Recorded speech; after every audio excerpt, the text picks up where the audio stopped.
Well, now to the alarming number of food safety issues that seem to be dominating the headlines. That's right, from fast food onions to deli meats, and most recently a deadly E. coli outbreak linked to carrots. That has many of us understandably concerned. Fox 5's Jody Goldberg takes a look at what you need to know. It's every day. It's something else. Following another E. coli outbreak that resulted in the recall of several brands of whole and baby organic carrots, concerns over food safety are growing nationwide. Consumer watchdog Teresa Murray is sounding the alarm. The disturbing thing is that we're seeing more and more that have either contamination with E. coli, salmonella, or listeria. And they're scary because you don't know it until you get sick from it. Murray says E. coli can come from contaminated water, animal waste, or unsanitary conditions during packaging. She's pushing for higher standards for food testing. You don't have a recall until food actually gets sold. And if more of it was being caught before it ever got out to you and me in the grocery store and in restaurants, we wouldn't see the recalls. According to the Centers for Disease Control, New York is among the states with the most illnesses. So far nationwide, close to 40 people have gotten sick and one person has died. I would prefer that we have increased oversight over these industries that are clearly don't have our best interests at heart. I just think it's something we have to worry about these days. As for the carrots in your fridge or freezer, experts say it's not worth cooking them. Your best bet, bring them back to the store for a refund or play it safe and just throw them out. I don't know how much those carrots cost, $3, $4, $5. It's not worth it. The recent carrot recall comes just after an E. coli outbreak linked to onions on McDonald's Quarter Pounders. 10 deaths were also tied to listeria from boar's head meats over the summer. Murray's advocating for better consumer notification to prevent what she calls recall fatigue. So what we really want is a better way for consumers to find out about the recalls that actually affect them and affect their family. Public health officials warn the number of cases may spike because it could take up to 10 days for symptoms of E. coli to appear, leaving shoppers shopping with caution this holiday season. On Long Island, Jody Goldberg, Fox 5 News. Well, it's a sure sign that the holidays are right around the corner. No, it's not holiday windows or sales or tree lightings, but gridlock.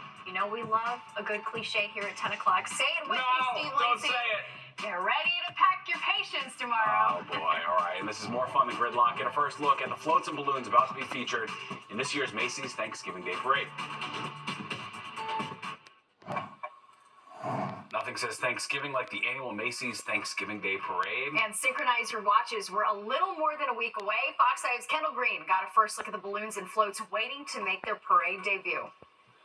Newly designed floats in the 98th annual Macy's Thanksgiving Day Parade come packed with wonder, from Dora the Explorer to Wednesday's Feast by Netflix. We're so excited to share all the new floats and balloons here today at the Macy's Parade Studio. It's Brendan Kennedy's first year as the director of creative production at Macy's Studios, a 72,000 square foot space where all year long they've been busy at work bringing their visions to life.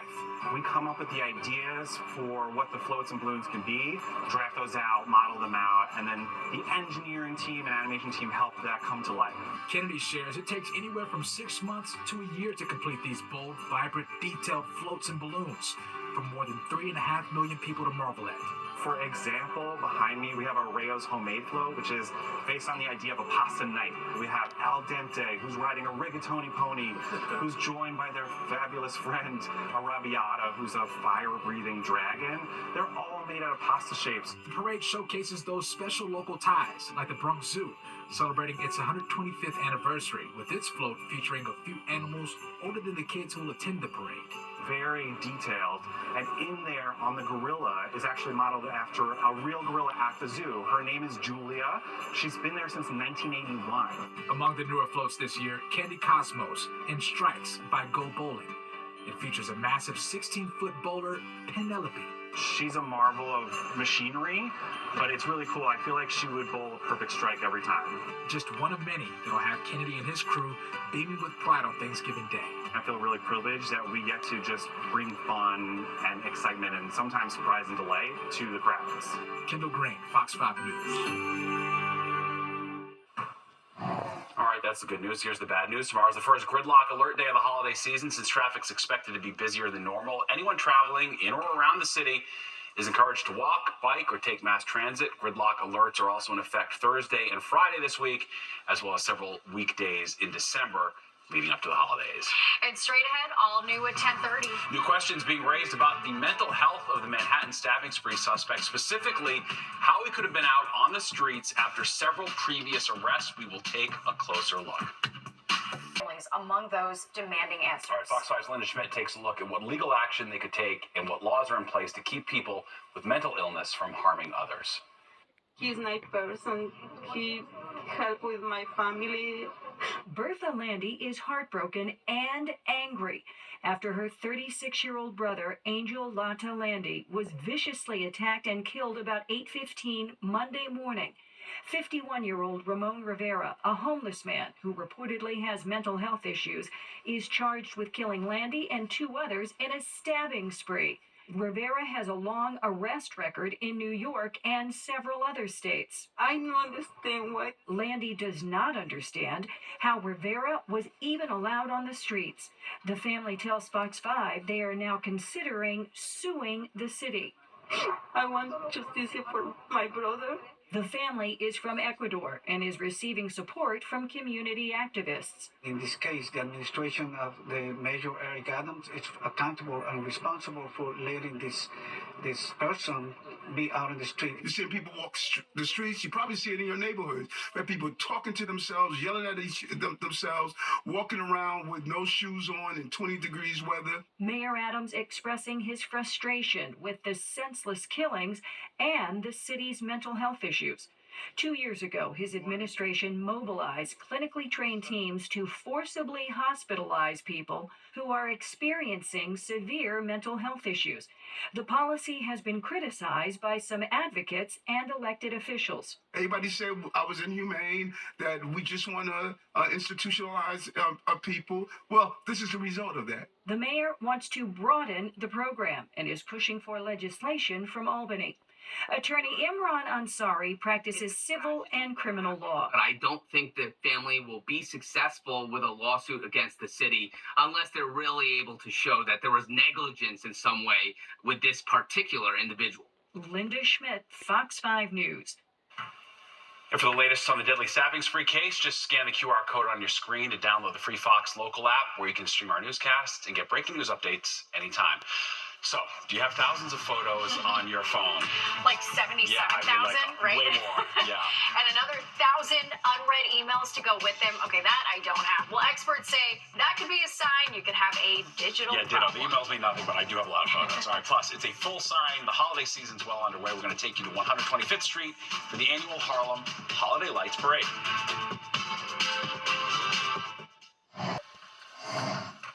And it's beginning to look a lot like Christmas in Upper Manhattan. That's right. Everyone getting in the spirit with tonight's Harlem Holiday Lights Festival. Fox 5's Jessica Formoso has the sights and sounds. The holiday spirit was felt throughout Harlem Tuesday night. The streets a lot brighter. The annual Harlem Holiday Lights celebration taking over 125th Street, a 31-year-old tradition filled with holiday cheer. It just gives me like a so happy feeling that everybody's coming together to come out to see what the creation and how everything look and how everybody's just happy. Just happy. So especially what's going on in the world. Spectators lining the streets as the parade of lights came by, 19 floats, and even the Grinch got in on the fun. It's giving the tropical, Caribbean type of holiday kickoff. This event is put together by the 125th Street Business Improvement District. It's all about culture and bringing the community together, no matter the age. This year's theme, Dance Harlem's Heartbeat, paying tribute to Harlem's history of dance. When you think about dance, a lot of dances from way back and now are created in Harlem. Then when you look at the legacies and the accomplishments, why not? Couldn't be more fitting than to have American Ballet Theater's principal dancer, Misty Copeland, as this year's Grand Marshal. It's exciting, especially within this community in Harlem with such a rich, deep culture of music and dance and culture. So I'm happy that we can celebrate it tonight. And just like that, Harlem has kicked off the holiday season. On 125th Street, I'm Jessica Formoso, Fox 5 News. Very fun. Well, her notorious trial captivated the nation. On the eve of Susan Smith's parole hearing, we're taking a look back at how the 10 o'clock news covered the trial of the mom who confessed to drowning her kids in a lake 30 years ago. It was a case that captivated the nation 30 years ago. A young mother claiming she had been carjacked and that the man drove away with her young sons inside. Eventually, Susan Smith confessed to rolling her car into a lake with her 2 boys strapped into their car seats. Tomorrow, she'll be up for parole in South Carolina, but tonight we're looking back at the verdict. It's our Fox 5 flashback.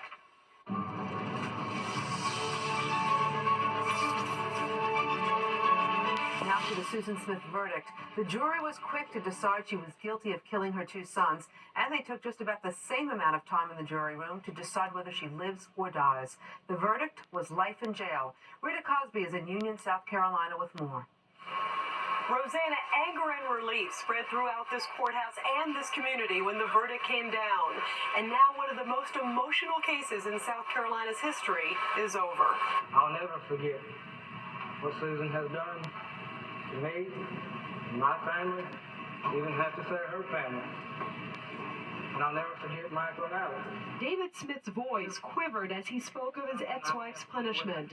After deliberating 2.5 hours, this jury of 9 men and 3 women unanimously decided Susan Smith deserves to live.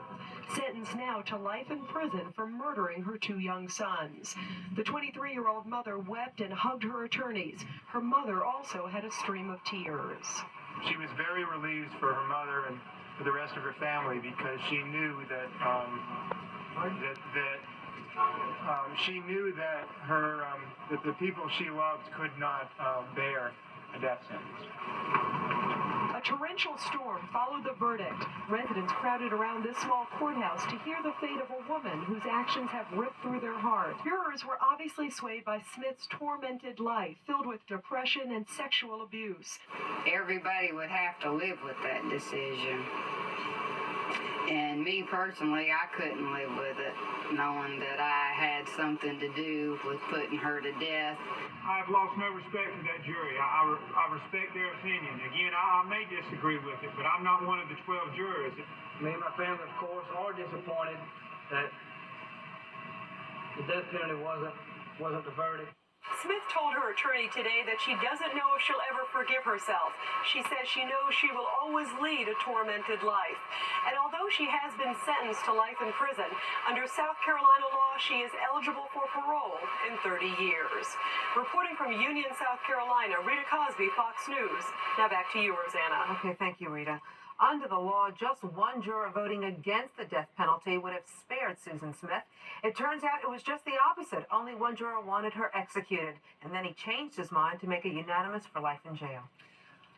Well, was this a just sentence? In just a moment, we want to know what you think. But right now, let's see what some legal experts are saying.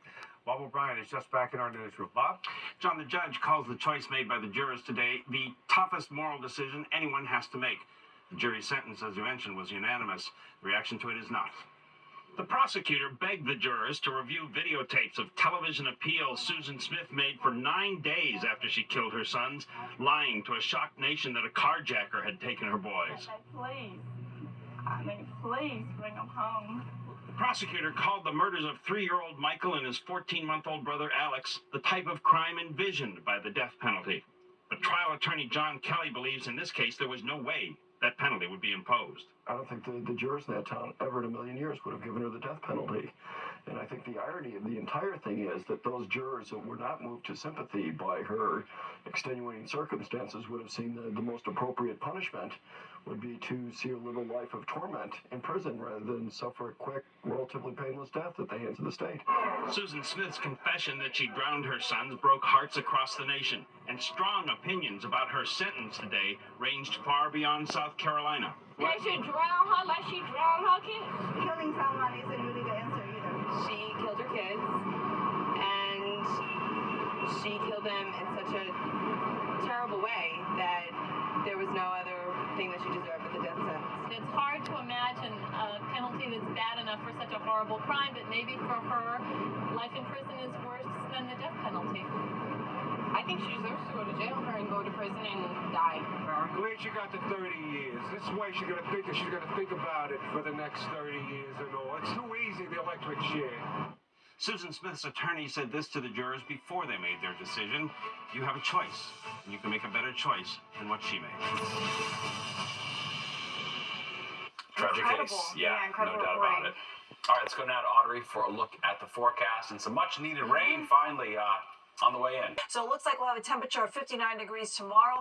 Rain will be on and off, it looks like, for at least the threat of rain for the next couple of days. And then we turn drier and cooler as we go into the upcoming weekend. Steve? All right, thanks, Audrey. Well, if you have an abundance of photos and unread emails on your devices, you may be a digital hoarder. According to a report, health experts describe digital hoarding as having too many digital files. Experts say holding on to those things may come from a fear of needing it at some point down the line. To combat digital hoarding, health experts recommend unsubscribing from unwanted newsletters and clearing your inbox of irrelevant emails. Oof, I feel so seen. Yeah. Oh my The pictures goodness. more than the emails for sure. You All right. never know if you need them. I know. It's true. I don't throw away my photos. Well, it's a question that seems as old as time. But now scientists say they finally have the answer. Which came first, the chicken or the egg?